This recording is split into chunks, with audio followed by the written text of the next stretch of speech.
সোনার হেসেল নিয়ে আজ আমরা কলকাতা থেকে একটু বেরিয়ে হাওড়া জেলায়, একেবারে কলকাতার পাশেই বলা যেতে পারে, এই মুহূর্তে দাঁড়িয়ে রয়েছি সাঁতরাগাছি ক্রসিং এর এই ক্রসিং লেভেলে। এবং আমার পেছনে আপনারা দেখতে পাচ্ছেন যে যেখানে সাঁতরাগাছি ব্রিজ এবং এই বিখ্যাত ক্রসিং, যেখানে বলা হয়ে থাকে যে শুধু রোগী না, সাধারণ মানুষও কার্যত আশা ছেড়ে দেয় যে কখন এই গেট খুলবে এবং তারপর যেতে পারবে। আমাদের গাড়িও সেরকম ভাবে আটকে গিয়েছিল, বেশ খানিকক্ষণ আটকে থাকার পর গেট ওঠে এবং আমরা এপারে আসি। পাপিয়া দত্ত আজকে পাপিয়াদির ডাকে আমরা সোনার হেসেল নিয়ে কলকাতার বাইরে হাওড়া জেলায়। চলো পাপিয়াদির বাড়ি যাওয়া যাক। এই ক্রসিং থেকে পাপিয়াদির বাড়ির উদ্দেশ্যে রওনা দিচ্ছি আমরা, আসো।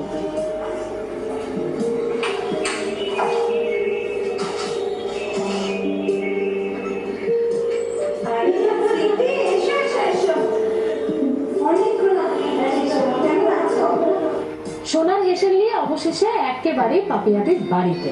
ক্রসিং এ আমরা বেশ খানিকক্ষণ অপেক্ষা করেছি, খুব বলাই বাহুল্য সেই জায়গাটা, সেই সাঁতরাগাছি ক্রসিং পেরিয়ে। আমরা মানে আর কি করা যায়, তোমরা আর কি করবে। তো যেটা বলার, সোনার হেসেল নিয়ে এসেছি পাপিয়াদির বাড়িতে, যেটা বলছিলাম। আর সোনার হেসেল মানে তো প্রচুর খাওয়া দাওয়া, সেসব গল্পে যাও। আগে বলো কেমন আছো? আমি খুব ভালো আছি। আচ্ছা, তুমি আছো? খুব ভালো আছি। প্রচুর গল্প হবে তোমার সঙ্গে, অবশ্যই। খাওয়া দাওয়া রান্না বান্না সবই হবে। তবে অফ দ্য ক্যামেরা তোমার সঙ্গে গল্প করছিলাম এসে, তুমি তো অনেক দূরে ছিলে হোস্টেল, তারপর কয়েক বছর হলো, কিছুদিন হলো ফিরেছো, একটু সেই গল্পটা বলো। হ্যাঁ, আমি আগে ছিলাম দাঁতন, মানে উড়িষ্যার বর্ডারের কাছে। ওখানে আমি সরম মধুসূদন বিদ্যাপীঠে পড়াতাম, নিউট্রিশন পড়াতাম। তো এই 2022-এ আমি হাওড়া এসেছি। বাহ, মানে এই যে রামচন্দ্র 14 বছরের জন্য বনবাসে গিয়েছিলেন, পাপিয়াদি সেরকমই দাঁতনে গিয়েছিলেন। এটা পাপিয়াদি গল্প করতে করতে আর কি আমাকে বলছিল, আমার মনে হয় আপনাদের সঙ্গে একটু শেয়ার করি যে 14 মাসের বনবাস কাটিয়ে, তো 14 বছরের বনবাস কাটিয়ে তারপর কেমন লাগছে এখন বলো আলটিমেটলি হাওড়াতে ফিরে? ওই বনবাস জীবনটাও না খুব ভালো ছিল, মানে একটা ওটাও আমি খুব আত্মস্থ করে নিয়েছিলাম। একটা প্রাকৃতিক পরিবেশ ছিল, এটা তো আর্টিফিশিয়াল, হ্যাঁ আর্টিফিশিয়াল একটু দমবন্ধ করা পরিবেশ, কিন্তু হ্যাঁ ওটাতে একদম মানে মুক্ত আকাশ এবং খুব ভালো পরিবেশ, কম ছিল, হ্যাঁ একদম পিওর খাবার ছিল, মানে এইগুলো ওখানে কিন্তু খুব প্লাস পয়েন্ট। এটা ঠিক, গ্রামে আমরা মানে প্রাণ ভরা বাতাস, প্রাণ ভরা অক্সিজেন এবং মুক্ত জীবন পাই মুক্ত আকাশে, এখানে সেটা। এবং যেটা গ্রামে, যেটা হচ্ছে যে মানুষকে ভেবে চিন্তে কথা বলতে হয় না, এটা খুব বড় কথা বলেছো। এটা কিন্তু মানে সরল সাধারণ জীবন যাপন এখন গ্রামে। হ্যাঁ 14 বছর বনবাস তোমার জন্য, তাহলে তুমি আমি এনজয় করেছি। এটা কিন্তু খুব শেখার পাপিয়াদির কাছে, যে যাদের ধরুন একটু বাইরে থাকতে হয়, অনেক সময় আমাদের হোমসিক ফিল করি, কিন্তু পাপিয়াদি সেটাকেও একটা লাইফের পার্ট ভেবে, একটা পার্ট অফ লাইফ, সে জায়গায় কি সুন্দর অ্যাডজাস্ট করে নিয়েছে, পজিটিভ দিকটা নিয়ে। এবং খুব মানে ওখানে কালচারটাও না খুব অন্যরকম কালচার, মানে ওখানে ধরো পুজোর সময়, মানে কোথাও পুজো হচ্ছে, ওখানে মৎস্য ভয় আর কি, এবং মৎস্য মানে সেটা ওই মেঝেতে খাওয়া। এবং আমি আমার মেয়ে দুজনে খুব আনন্দ করে আর কি খেতাম, আর কি পাত পেরে খেতাম। এবং এবার আপনারা ভাবছেন যে পাপিয়াদি কি প্রফেশন, মানে আমি একজন দিদিমণির পাশে বসে আছি, কিন্তু হ্যাঁ বেশি কথা বললে বকা দিয়ে দেবে। না, দিদিমণিও খুব বেশি কথা বলে। হ্যাঁ ভালো। আচ্ছা বলো, এবার আসল কথায় আসি, কি খাওয়াচ্ছ বলো তো? আজকে দেখো আমের সিজন তো এখনো চলছে, এবার আম আমার খুব ফেভারিট ফুড। আমি সবসময় চেষ্টা করি যে আমের মানে সবকিছুতেই আমের সিজনে একটু আমটাকে রাখতে, ডালে আম দিয়ে ডাল করছি, তো সবকিছুতে আজকে পমফ্রেট মাছ খাওয়াবো, কিন্তু আম আচারি পমফ্রেট, আম তার সঙ্গে আচার, তার সঙ্গে পমফ্রেট, ওরে বাপরে বাপ, আমার তো শুনেই ব্যাপারটা যে কি হবে। না এখানে বসে নয়, সেটার জন্য একটু হেসেলে যেতে হবে, তাহলে হেসেলে যাই, তবে যাবো তার আগে আপনারা ভাবছেন তো এই আম আচারি পমফ্রেট কিভাবে তৈরি হবে, তার জন্য তো বেশ বাটি বাটি বাটি বাটি জিনিস, মানে ওই যে উপকরণ, ইনগ্রিডিয়েন্টস লাগবে। তো তাহলে চটপট আপনারা ইনগ্রিডিয়েন্টসটা দেখে নিন, আর আমি বরং ততক্ষণে পাপিয়াদির সঙ্গে হেসেলটা গুছিয়ে ফেলি। আম আচারি পমফ্রেট করতে প্রথমেই লাগবে পমফ্রেট মাছ, সরষের তেল, কাঁচা আম ও কাঁচা লঙ্কা বাটা, সরষে বাটা, বিট নুন, হলুদ গুঁড়ো, কাশ্মীরি লঙ্কার গুঁড়ো, আমার হাতের তৈরি বিশেষ মশলা, গোটা 5 ফোড়ন, শুকনো লঙ্কা, চিনি, আমের আচার এবং গার্নিশিং এর জন্য কাঁচা আম ও কাঁচা লঙ্কা চেরা। সোনার হেসেলে আজ রান্না হবে আম আচারি পমফ্রেট। আমরা অলরেডি চলে এসেছি পাপিয়াদিকে নিয়ে হেসেলে। এবার ইনগ্রেডিয়েন্টস কি কি লাগবে তা তো আপনারা দেখে নিয়েছেন, সেগুলো রেডি রাখতে হবে এই রেসিপিটা টোটালি কমপ্লিট করতে হলে। আর এবার আমরা মেন রেসিপিতে ঢুকে যাবো। পাপিয়াদি তাহলে শুরু করে ফেলি, চলো। চলো, অন করে দাও। হ্যাঁ, এটা অন করছি। কড়াটা গরম হোক। মাছগুলোকে বোধহয় নুন হলুদ দিয়ে একটু হ্যাঁ। মাখতে হবে। আচ্ছা, এখানে আমি বিট নুন ইউজ করছি। আচ্ছা, এটাই বিট নুন কেন? নুনের পরিবর্তে সেটা বিট নুনটা স্বাস্থ্যের পক্ষে খুব ভালো, মানে অ্যাসিডিটি কমায়, হজম শক্তি বাড়ায়, তো এবং টেস্টেও একটু আলাদা মাত্রা দেয়। তো সেই জন্য আমি বিট নুনটা মানে প্রফেশনাল দিদিমণি হলে কি হবে, সব দিকে খেয়াল আছে। আমি তো নিউট্রিশনই পড়াই। নিউট্রিশনে পড়ান এবং সেই কারণেই দিদিমণি প্রফেশনাল, সব কিছু একদম গুণমান যেন বজায় থাকে খাবারের, সেটা দেখতে হয়। আচ্ছা, এটা কি কি করতে ইচ্ছে? আচ্ছা, এটা প্রথমে একটু তেল দিলাম, আর তোমার এই আমার যে আম আর কাঁচা লঙ্কা বাটা সেটা দিলাম, বিট নুন দিলাম, হলুদ দিলাম। এটাকে আমরা হ্যাঁ, মাখি। হ্যাঁ, এবারে আমি হাত দিয়েই মাখাবো।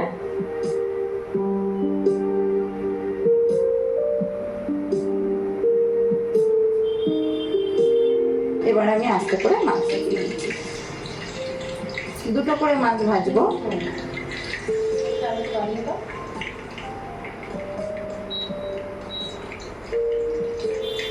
আচ্ছা, এবার বলো, এটা শিখে কোথায়, মানে ইউটিউব থেকে নাকি? না না, এটা আমি ইউটিউব থেকেও শিখিনি। এটা আমার মানে যেহেতু আমি আগেও বললাম যে আমটাকে আমি সবসময় চেষ্টা করি যে সিজনে আমটাকে, তো মোটামুটি দেখো মানে পমফ্রেট মাছ আমরা পেঁয়াজ রসুন টমেটো আদা বাটা দিয়ে যেটা খাই, তো ওই জন্য আমি এটা একবার করে দেখলাম যে কিরকম টেস্টটা হয়। মানে সবসময় সব রান্নাতে পেঁয়াজ রসুনটা না ভালো লাগে না, সেই জন্য একটু হাঁটলে একটু অন্যরকম। হ্যাঁ হ্যাঁ হ্যাঁ। আচ্ছা, এটা দাদা খেতে খুব ভালোবাসে নিশ্চয়ই? হ্যাঁ, দাদা মোটামুটি সব খাবারই খেতে পছন্দ করে। দাদাও হ্যাঁ, উনি বেশি। আমাদের মাছ ভাজা তো চলছে, তো মাছ ভাজা একটু সময় লাগবে ভাজতে। হ্যাঁ। তো এই মাছ ভাজতে ভাজতে চলো কিন্তু আবৃত্তির কথা বলছি, এই পাঠে একটু শুনেতে। আচ্ছা, আমার খুব প্রিয় মানে কবি সুবোধ সরকারের লেখা ময়ূরপঙ্খী। মেয়ে হলে কি নাম রাখবে? কি নাম কি নাম কি নাম রাখবো? ময়ূরপঙ্খী।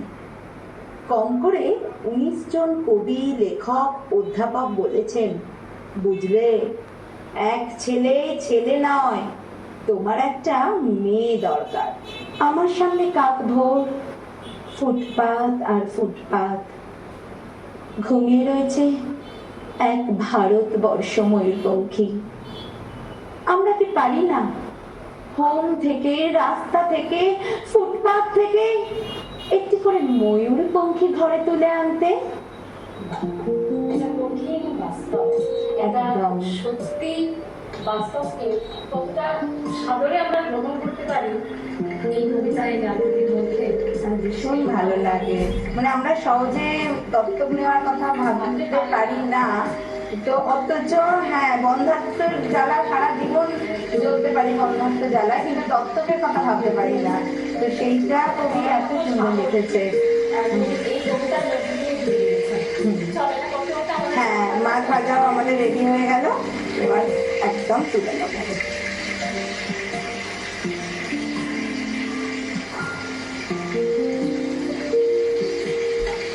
এবার আমাদেরকে ছোট্ট ব্রেক নেওয়ার সময় হয়ে গেছে।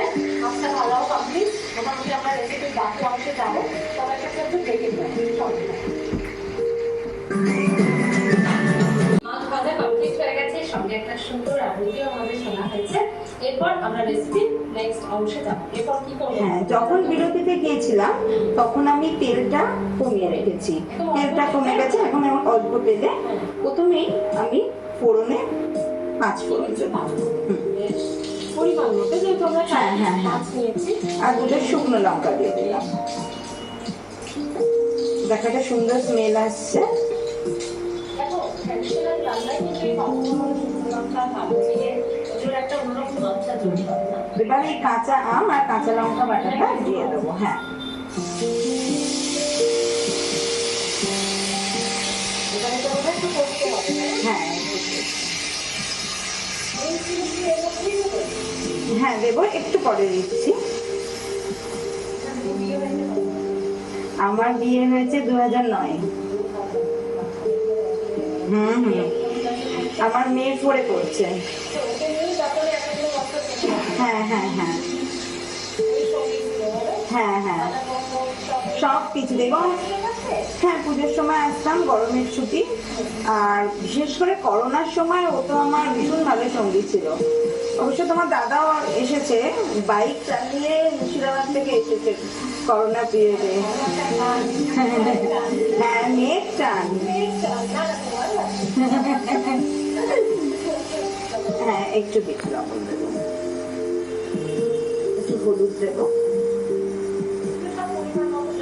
হ্যাঁ, কাশ্মীরি লঙ্কাটা তো রঙের জন্য দিলাম। একটু নাড়ি,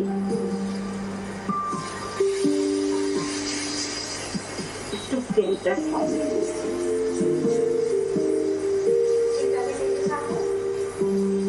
আমরা 3 জন, আর বর্তমানে আমার বাবা মা আছে। আমি চলে যাই তো ওকে দেখার জন্য, তখন হ্যাঁ। আচ্ছা, এবারে সর্ষে বাটাটা দিয়ে দেবো। হ্যাঁ, এবার আমার এই ভাজা স্পেশাল মশলাটা দিয়ে দিলাম। এবার এই ভাজা স্পেশাল মশলা তুমি দিয়ে দাও। আর এই স্পেশাল মশলা কেন, কি কি রয়েছে এতে? তো তো একটা রহস্য মিস্ট্রি আছে, তাই তো? হ্যাঁ হ্যাঁ হ্যাঁ হ্যাঁ, আমরা একটু দেখে নিই এই ভাজা মশলায় কি কি আছে।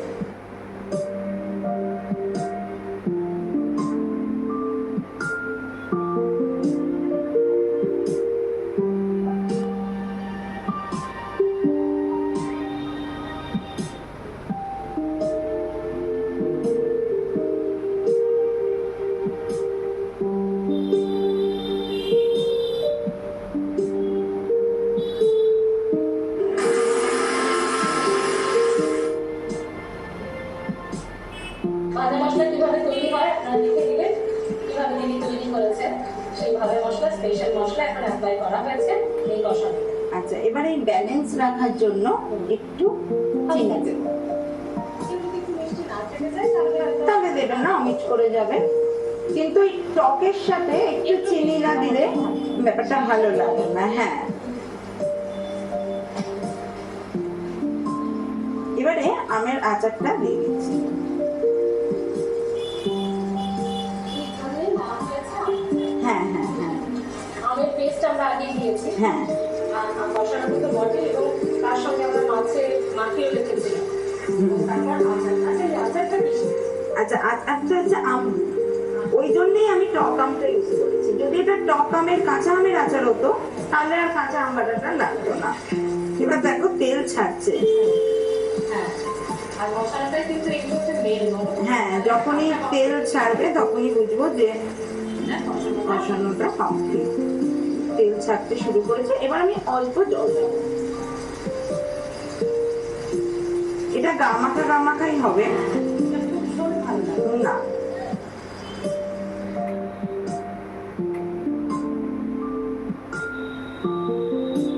আচ্ছা, আমার দেখো মশলা একদম হয়ে গেছে, এবারে ভাজা মাছটা দিয়ে দিই।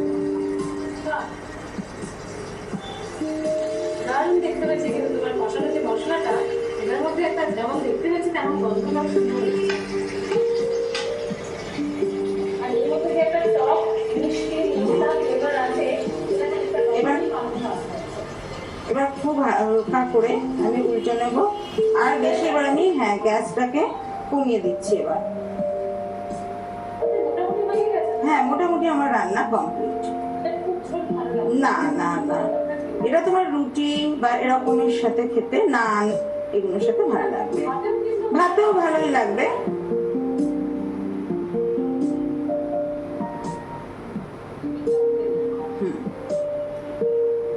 আচ্ছা, মোটামুটি আমার হয়ে গেছে, এবার তো তোমাকে খেয়ে একটু দেখতে হবে।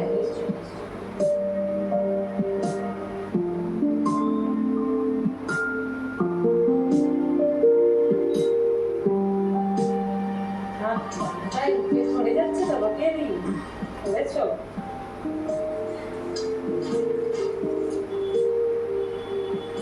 বেশ, এই হলো আমাদের আম আচারি পমফ্রেট। হ্যাঁ, এটাকে দাঁড়াও একটু। গার্নিশ করবো?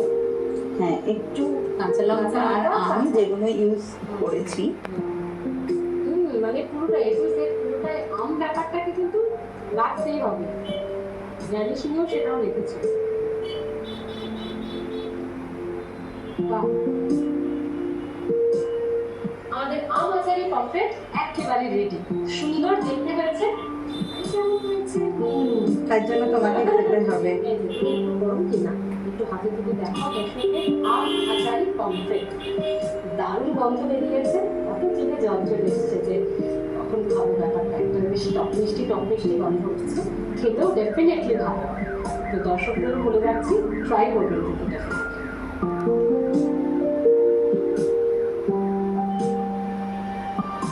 আমাদের আম আচারি পমফ্রেট রেডি হয়ে গেছে। এবার এবার তোমার টেস্টের পালা আর আমার পরীক্ষার পালা।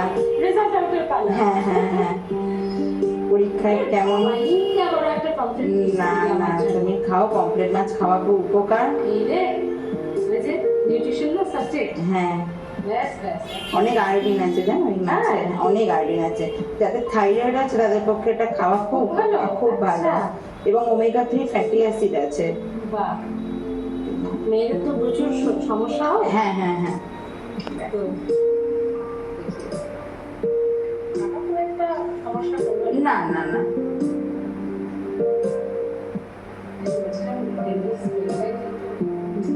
এটা মাখা মাখাই ভালো লাগে।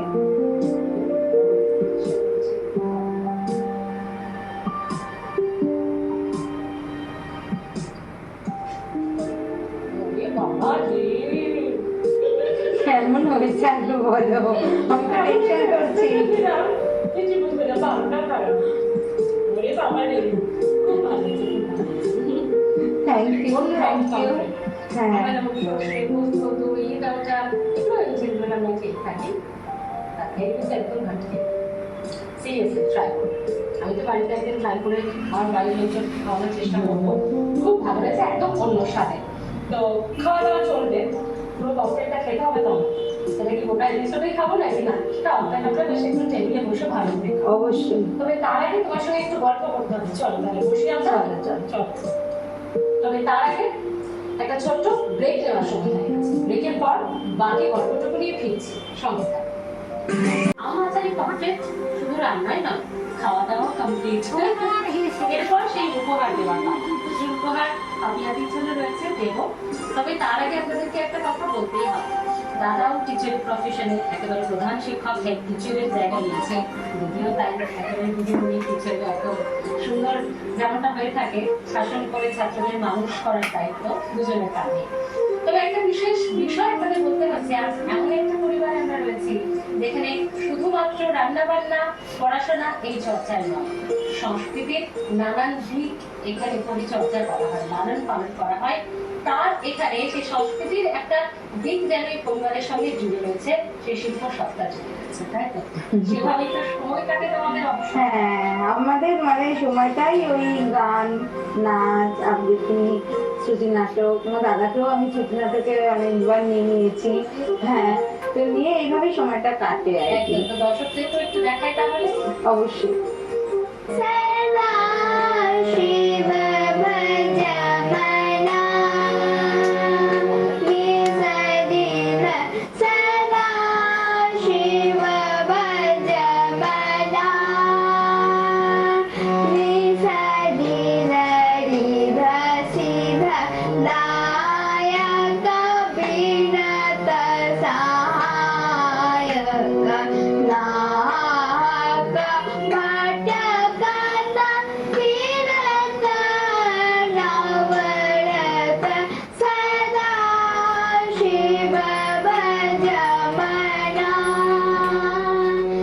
দেখলেন তো এই পরিবারের সময় কিভাবে কাটে, এতটাই সংস্কৃতির সঙ্গে চর্চায় রয়েছেন তার। যাই হোক, তোমার মেয়ে নিশ্চয়ই এরকম একটা পরিবার থেকে খুব ভালো একটা তার গ্রো আপ হবে, খুব ভালো সেই একটা জায়গা আশীর্বাদই করো। একদম। আমাদের সকলের শুভেচ্ছা, আশীর্বাদ, ভালোবাসা অবশ্যই ওর সাথে নেবে। ডাক নাম রিয়া। হ্যাঁ হ্যাঁ। আচ্ছা এবার যে জায়গাটায় আসে এই উপহার নেবে তো নাকি না নেবে? হ্যাঁ হ্যাঁ উপহার নিতে তো খুবই ভালো লাগবে। তবে সবার থেকে যেটা ভালো লাগবে Thank আমি জানি। you. তোমার এক্সপ্রেশন দেখার মতো ছিল। হ্যাঁ মানে এটা আমার ঘরের একটা আলাদা স্বভাবের চিত্র। একটু দেখাই। সোনা নেশন এবং আটলাস রোড পরিবারের তরফ থেকে এটা পপুলারিটির জন্য আমাদের তরফ থেকে একেবারে স্মৃতি হয়ে থাকবে, মেমেন্টো হয়ে থাকবে। না আমার কাছে এটাই আর কি বিশাল ব্যাপার আর কি। বাবা নিউট্রিশন নিয়ে তোমার গবেষণা, নিউট্রিশন নিয়ে তোমার পড়াশোনা, তো সেই জন্যই এই আটলাস কোর্স এবং সোনার নেশনের পরিবারের তরফ থেকে তোমার জন্য সেই দিকটা একটু মাথায় রেখেই এই উপহার তোমার অনেক কাজে লাগবে, নিজে খেয়েও পরিবারের সকলকে খাইও। অবশ্যই অবশ্যই অনেক ধন্যবাদ। এখানে আরো কিছু রয়েছে, চাল ডাল সুজি আটা ময়দা, সুন্দর সুন্দর রান্না। হ্যাঁ মানে এক্সপেরিমেন্ট করবো রান্নার একদম। এগুলো সোনার নেশন এবং আটলাস কোর্স পরিবারের তরফ থেকে পাপি আর কিছু না। অনেক ধন্যবাদ। আমরা তো আজকে আসবো কারণ আমাদের এবার যেতে হবে ধীরে ধীরে সেদিকে, তবে তোমাদের যে ভালো লেগেছে এবং এতটা পাওনা যে আমরা পরিবারের মতোই, এটা শুনে আমাদেরও খুব না খুব ভালো লেগেছে। আর আপনারা যারা সোনা নেশন দেখছেন, যারা ভাবছেন পাপিয়াদের মতো আপনারাও পান, এই প্ল্যাটফর্ম তো আপনাদের জন্য।